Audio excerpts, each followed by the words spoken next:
You're hearing the number one least heard podcast in the universe.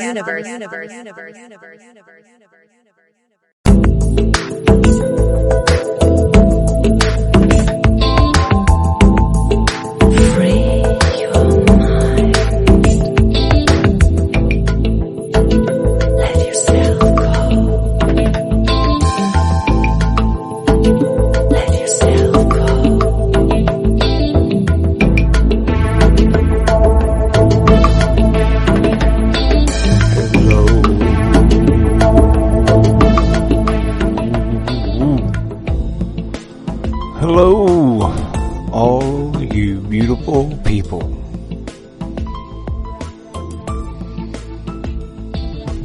You're hearing the number one least heard show in the universe.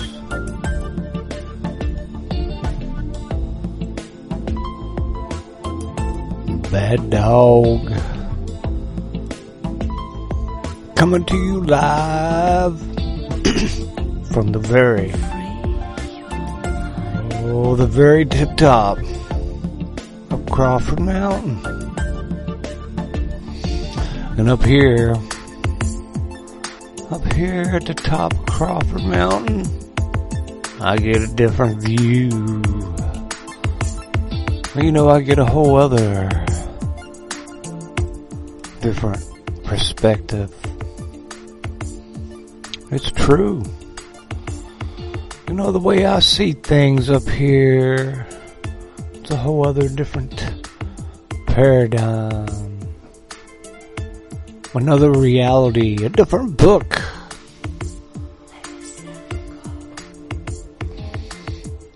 Mainly the Holy Bible, but hey. So here I am. I'm Bentley. If you need to get a hold of me, you can do that at baddogshow@yahoo.com. You can.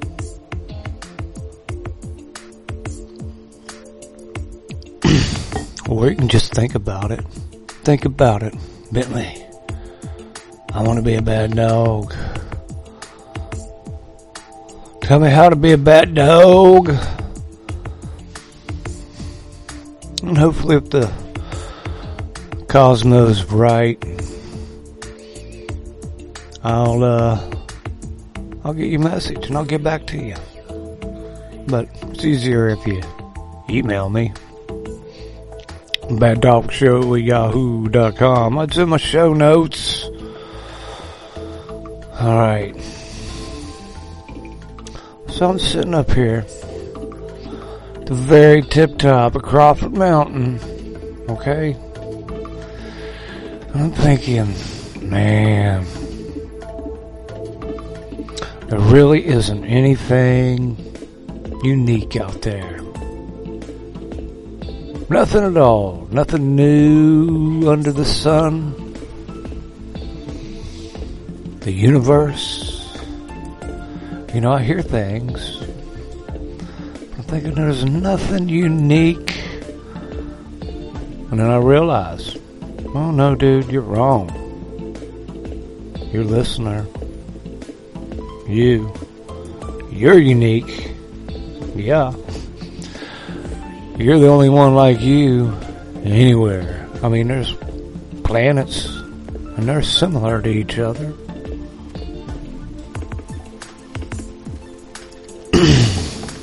A lot of makeup.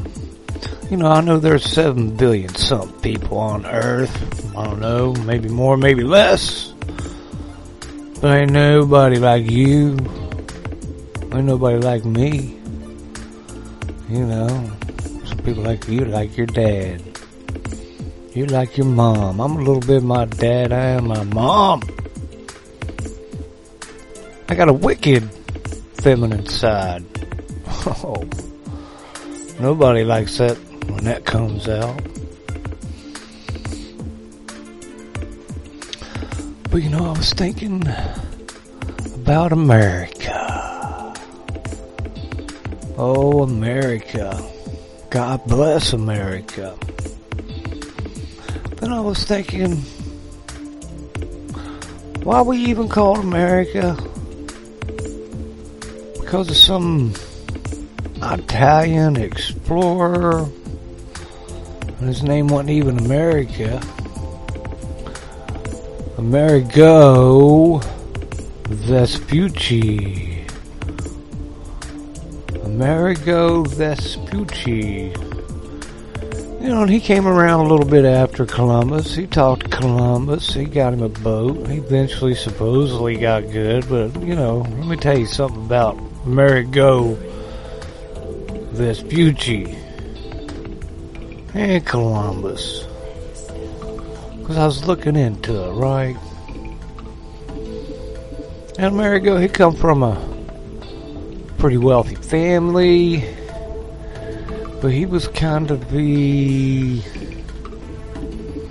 Barnum and Bailey or Barnum, or, you know, there's a sucker born every minute.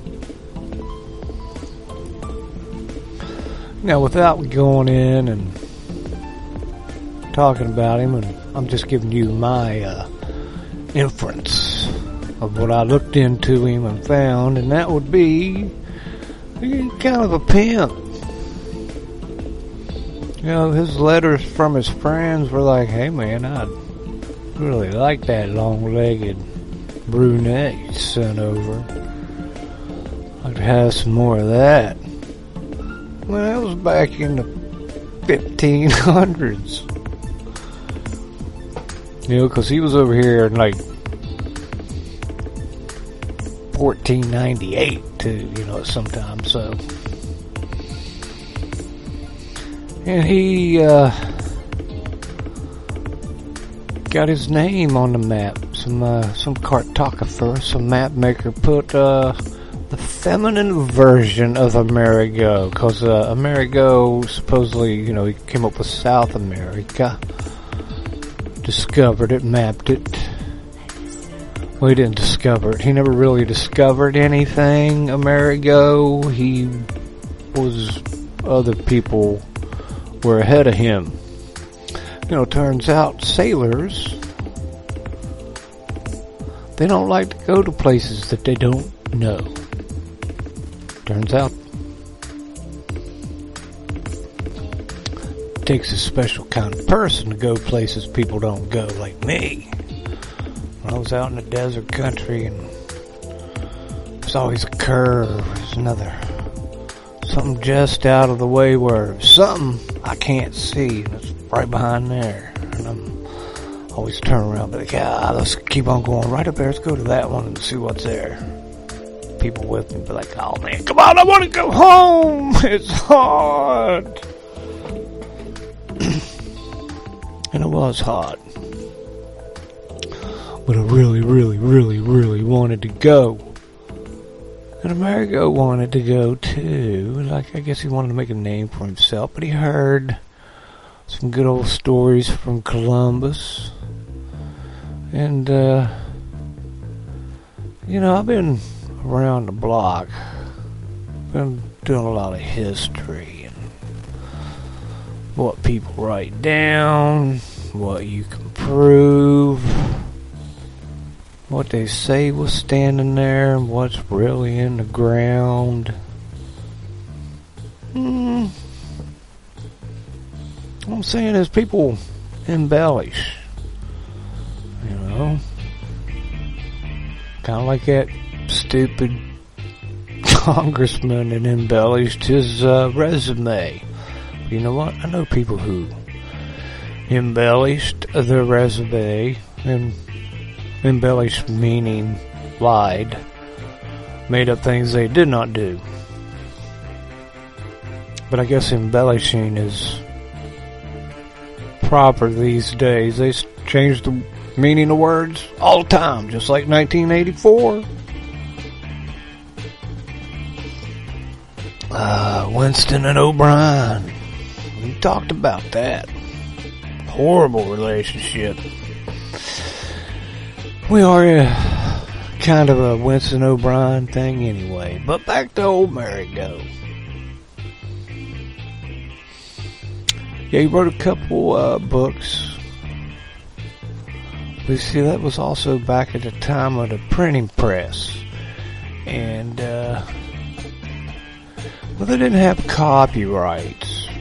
You know, people could print whatever you wanted, especially if you had a printing press back then. You could print whatever you wanted, and the competition was stiff, to say the least.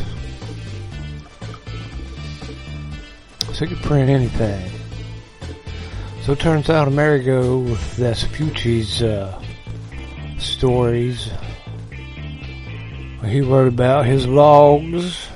You know, make a long story short, he met, you know, perfect Native Americans that were beautiful, and they didn't get married, and the women had perfect breasts and perfect butts, perfect body. And it was like that. They did not sag. They got old, but they did not sag. They were always very womanly. And plus I had some herbs and spices to make your manly man be a manly man. Stand up. Attention. You know, he's writing about that. Writing about they go to war not over property, he said, she said, but over revenge from them killing their people from however long ago. Long ago. Now, most of this is also in South America, these stories here. Because he also runs into, you know, very tall women. Very big, sexy women. Amazon. And they are rocking. I know, see, people are going to read these books. Okay, they're gonna buy them and read them. I'm gonna think, man, I want to go to Venezuela. I want to go to the Amazon. Yeah. True story. I guess it's censored, I'm sorry. Oh yeah.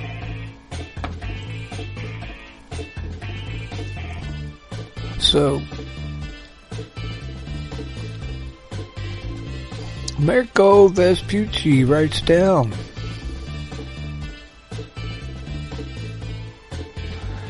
it's him. He's kind of a shady dude, to be honest with you. Nothing spectacular about Amerigo Vespucci.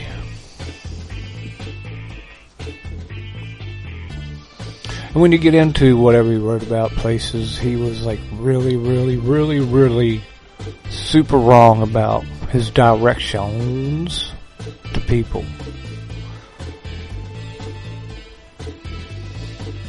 You know, he said he had a talent to do things like look at the stars at night and pilot his ship, navigate. Ooh. Well, a lot of people can do that.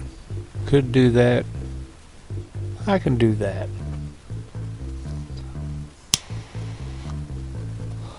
Well, let me take that back. I don't know if I can navigate a boat. I can tell the guy who is driving the boat which way to go. I can do that.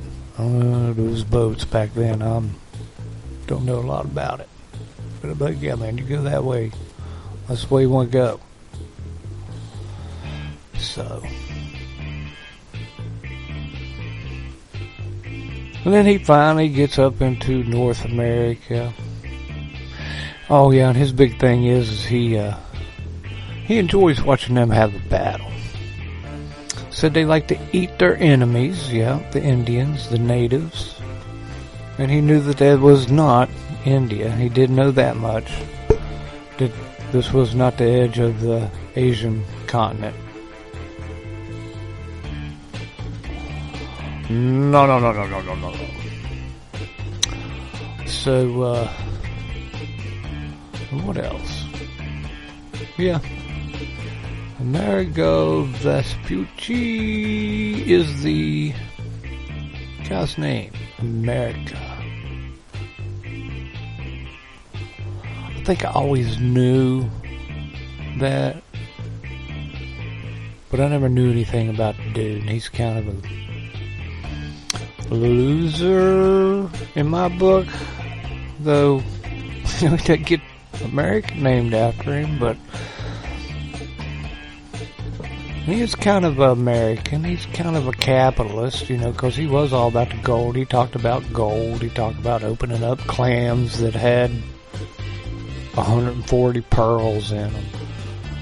He made up a lot of stories. Well, he wrote them down. I don't know if it's real, but maybe he took them all. Maybe there were a bunch of clams, but he got them. I think it was some point or another back home in Italy, he sold jewels.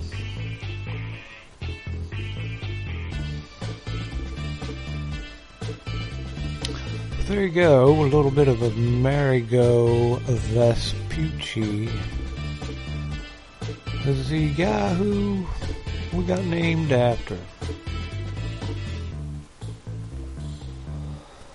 And I heard somebody else talking about there was some kind of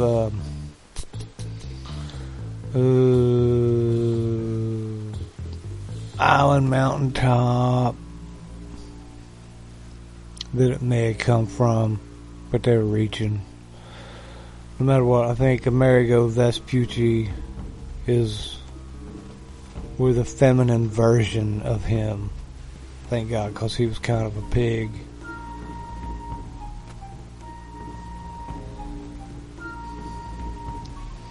Oh, yeah, he went and killed a bunch of people. Bragged about only losing one of his crew and taking 200 slaves. I've got this thing about people and slaves.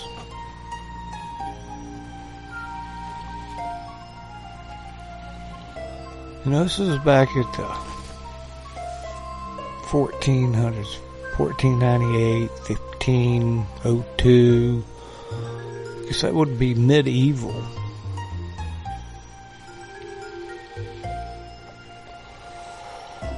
Not quite the Dark Ages. They've been out of Dark Ages for a few hundred years, getting ready to go into the Renaissance.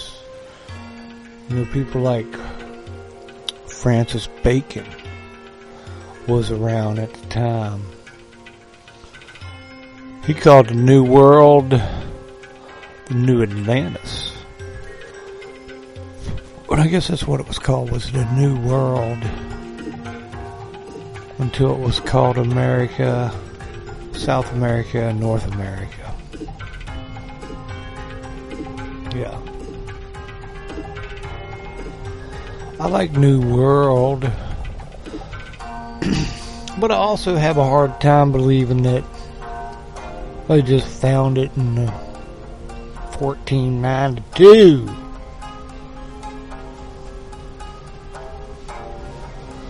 Because here you go, 1492, Spain kicked the Moors, M-O-O-R-S, out of Spain.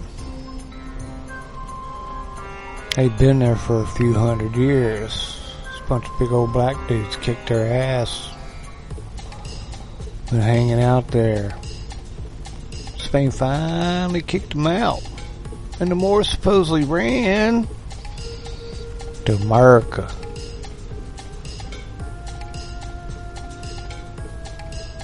And they'd actually supposedly been there. I like the idea.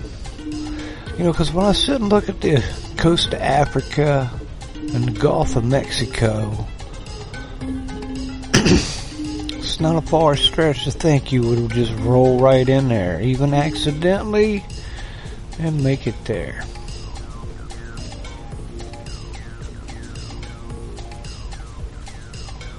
I went and got me some books on the local natives, and these pictures were taken back at the turn of the 20th century, back in the 1900, 1910, 1915, taking pictures of the locals around here in Florida. You know, they kind of looked Tibetan, but they also reminded me of some places in South America. Been around. You know, there were mound builders here. Now, they say these natives were beautiful. They looked a little pissed off in the pictures I was looking at.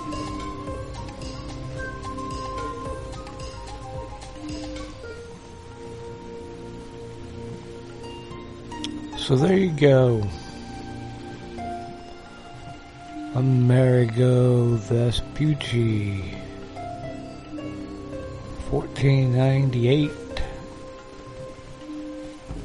Even one guy took off looking for Vespucci, thought he had found the very edge of the world. Done floated right off it. Oh yeah, Vespucci wrote about dragons. He did. Dragons. Yeah, I think they were making up things back then. Because we don't have any copies of actual Vespucci's writings, right? We don't have any of his. Just his stuff in books. Fake news been around a long time, longer than Vespucci's been around.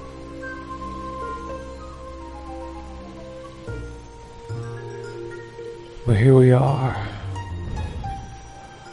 in America, place he helped get people come over here and settle. We've done pretty good. You know, never really worked it out good with the natives that were here. The Shawnee, Cherokee, Seminole, Delaware, Mohawk, Navajo, Hopi, all kinds.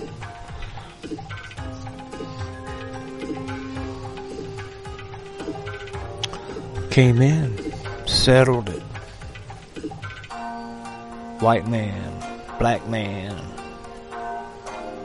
joining up with the original people here. Laid the roots for my childhood. The America I grew up in, woke up to, was pretty awesome.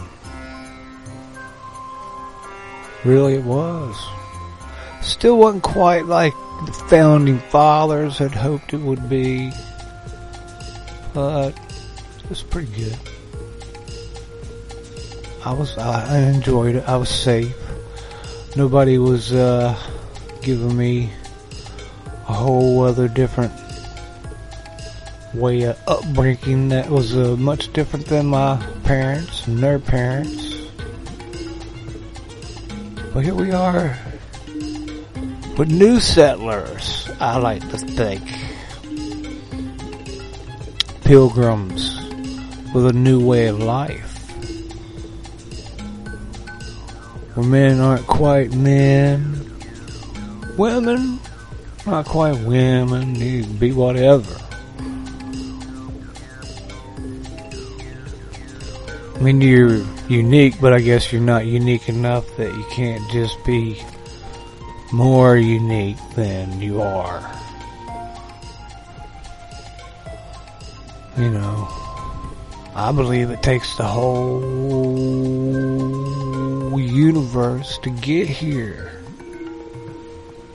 And to make you and me what we are right here, like me, what I can touch and feel is me.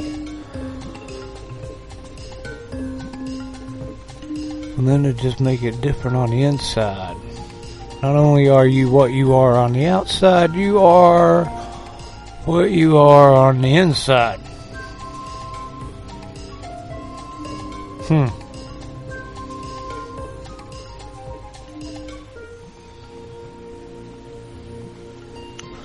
But I'm sure that if you disagree with that kind of thinking, you're what they call toxic.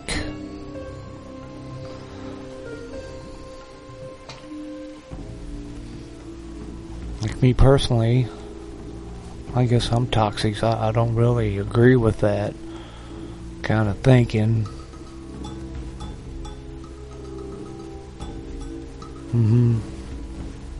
I think there's other issues at play that need to be worked on rather than you becoming whatever it is you think you are. But, not my world. I will wish you the best of luck to that person. Anything I can do to help you out, but agree with you. I think you might need some help. Just because there's people who can't help you, and that the people that do want to help you want to lie to you. Tell you things. Because it's not like people don't lie. Really, you believe that kind of thing is true? I got this thing called discernment I have to deal with. I guess a lot of people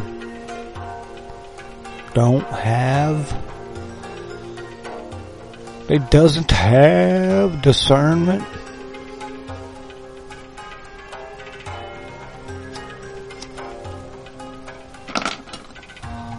Silly discernment. You know, this world would be a lot easier to live in if you can agree that 1 and 1 is 5. If you're cool with that, you get along fine in this world.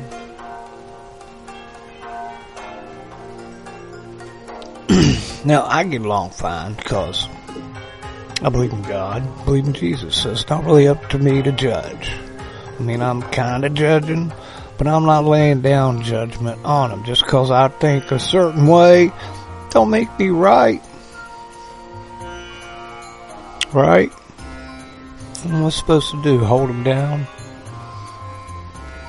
Give them a noogie till they agree with me? Is that what I'm supposed to do? No, I'm supposed to love them. And that's what's hard. That's what's hard about being a Jesus guy, believing in Jesus, loving that kind of stuff. Yeah. I know it comes across, you know, I'm not all in, but like I said, not my job to judge. I could be wrong. I'm not supposed to be judging. I should just be praising God that they're alive and look at them. You made them. Woohoo.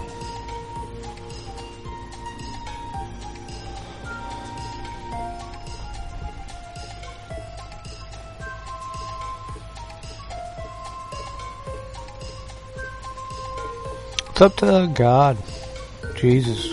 I don't know. Start playing. I'm living His world. I'm just a squirrel trying to get a nut in this whole thing. You know, if you've listened to me at all, you know I never understood why it has to go this way. As a kid, I didn't understand why. As a kid, I understood. Well, man, all you gotta do is get along. There's really only a few things you gotta do, and none of this whole Revelations, Matthew 24, Antichrist, devil. There's only a few things you gotta do, and it'll all be good. Really. Love God. And then love everybody else like you love God. Bam. Easy peasy. But that's not how it is it? We're in a world where the President of the United States is using words like poison and politics in his Christmas address. Yeah. And badly. It's so bad that he didn't want to redo it and see if he could have done it better. Maybe that was his best that he could do. I don't know.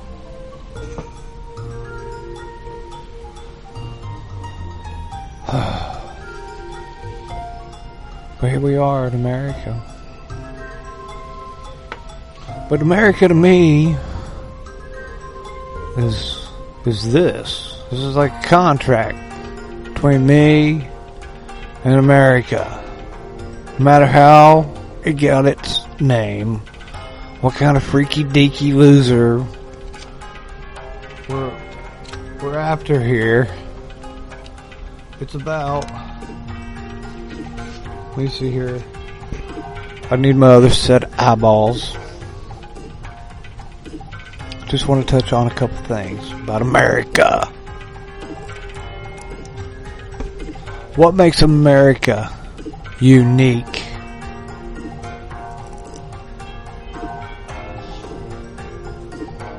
Declaration of Independence. When, in the course of human events, it becomes necessary for one people to dissolve the political bands which have connected them with another, and to assume among the powers of the earth the separate and equal station to which the laws of nature and of nature's God entitle them, a decent respect to the opinions of mankind requires that they should declare the clauses which impel them to separation. Now that was here in America, our reasons for wanting to separate from Mad King George, who really had lost his mind somehow. Who knows? So he really wasn't at his faculties. But we were here in America. Old Ben Franklin, Thomas Jefferson, John Hancock, Sam Adams, John Adams.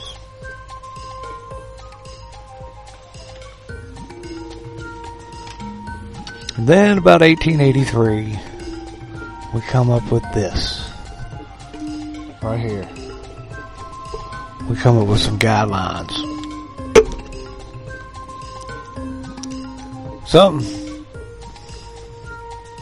Constitution of the United States of America.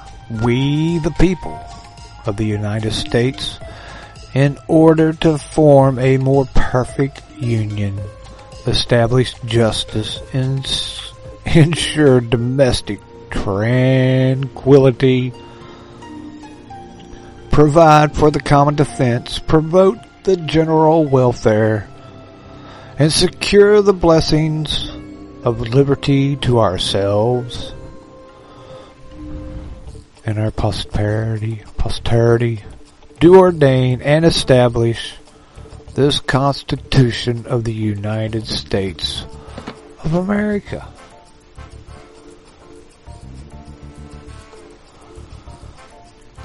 And well, I'll have to be honest with you. The way I read it, there ain't nothing constitutional going on these days. These yahoos in D.C. and from one state to the next to the other are all off the book, in my opinion. They've lost their mind. It doesn't even make sense what they're doing. You know what I mean? I mean, it really doesn't make sense at all. You know, when the woman of the year is a man, people are like, oh no, that's toxic. You have to accept that he's a man or a woman. Have to. He said he is.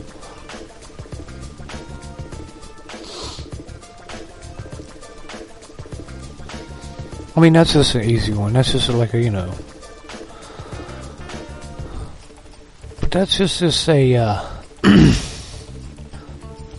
these social situations.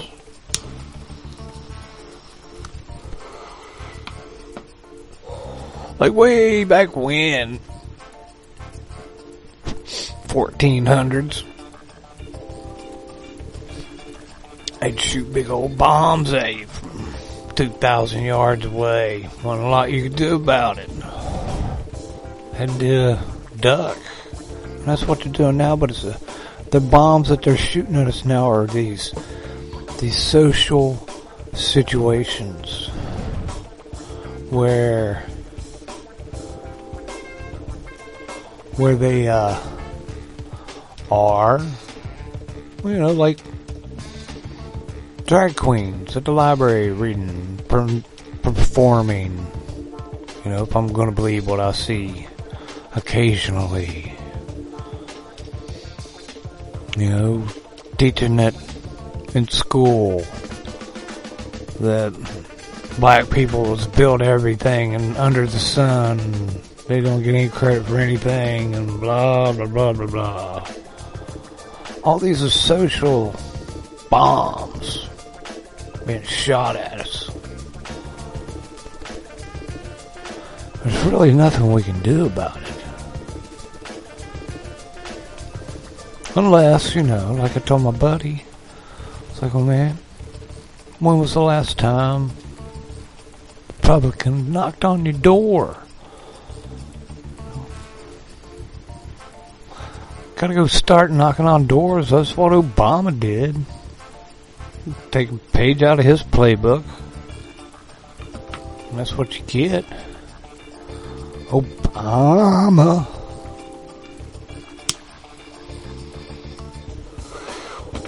He signed up all kinds of freaks to vote. And they all voted for him. Because, well, that's what they do. They didn't know. People go tell them. I'm not really the door knocker kind of guy, but there are people that are. They go around and do that. Be cool. Oh my, I think I might sneeze. And then, or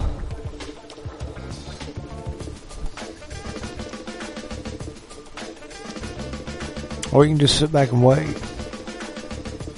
Like me. Give them a big hug. That's what I'm trying to do.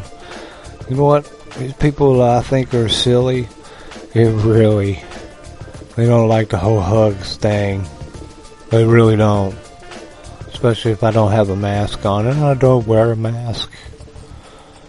So far, 1 and 1 is 5. But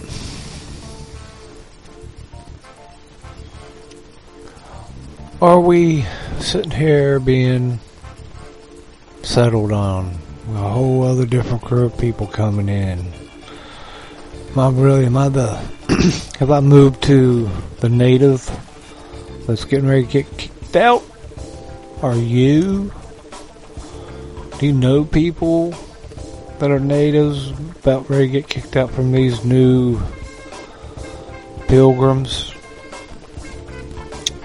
of silliness? I mean, it doesn't take much for me to think that it's the devil at work.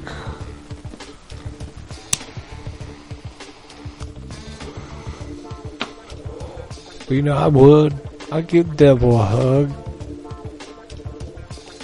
I'll tell him it's okay, devil. God loves you. He loves everybody. You know, I know you think that we're better than you. God loves us more than you, but you're just silly. Can you imagine getting to talk to the old devil, telling him, dude, I think somebody can mediate all this? Think we got ex-President Trump, the art of the deal himself, to mediate a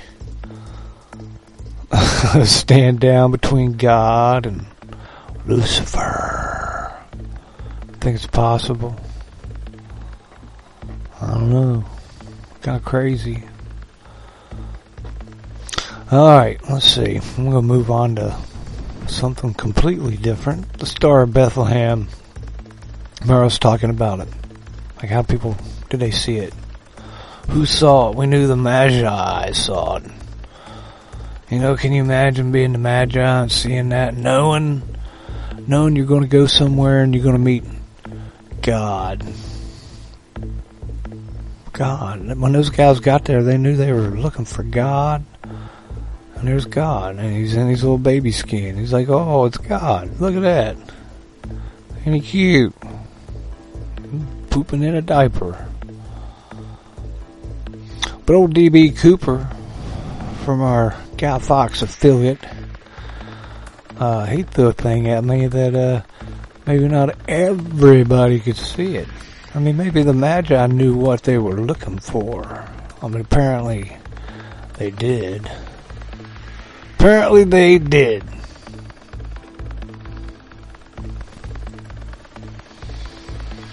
But apparently, or not apparently, possibly not everybody could see him. I was like, that's interesting. I might have to think about that a little bit.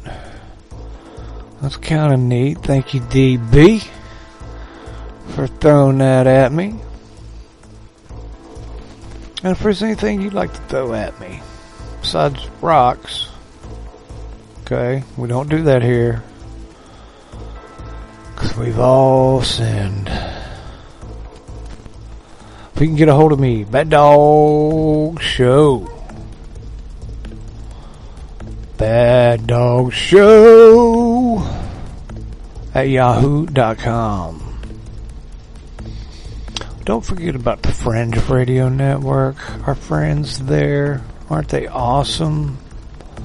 Johnny McMahon, the Iron Show. Wow. FringeRadioNetwork.com, FringeRadioNetwork.com. You can leave comments there with the Spreaker. On Spreaker, you can leave comments. Or you can email me. Bad Dog Show. Yahoo.com. Don't forget to check out the Guy Fawkes program. I'm going to try to aggravate him. Maybe get old DB to gang up on him. See if we can get him to do a show. And how about a shout out to those tall, proportionate women that Amerigo pointed out in his book. Those tall women. Dark hair. I know they're real. But I don't think he was writing about real ones. I don't. But I know Those are out there. Big old long-legged. Oh my. Anywho. I'm Bentley. This is Bad Dog. And I'm coming to you live from the very tip top of Crawford Mountain. Oh yeah. And until next time, I'll see you then.